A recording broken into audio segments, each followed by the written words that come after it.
ആര്യൻ ഔട്ടായപ്പോൾ അനുമോളോട് മാത്രം യാത്ര പറഞ്ഞില്ല, ബാക്കിയുള്ള എല്ലാവരുടെ അടുത്തും യാത്ര പറഞ്ഞതിന് ശേഷമാണ് ആര്യൻ ലാലേട്ടൻ്റെ അടുത്തേക്ക് പോയത്.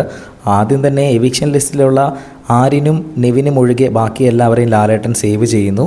അത് കഴിഞ്ഞ് തൊട്ടടുത്ത നിമിഷം നെവിനെയും സേവ് ചെയ്യുന്നു. നെവിൻ സേവായി എന്നറിഞ്ഞപ്പോൾ നെവിൻ്റെ കണ്ണൊക്കെ തള്ളി പുറത്തേക്ക് വന്നിരുന്നു. അത് കഴിഞ്ഞ് തൊട്ടടുത്ത നിമിഷം തന്നെ ലാലേട്ടൻ്റെ കയ്യിലിരുന്ന ഒരു കാർഡ് എടുത്ത് കാണിച്ചപ്പോൾ ആര്യൻ എവിക്റ്റഡ് എന്ന് അതിൽ എഴുതിയിട്ടുണ്ടായിരുന്നു.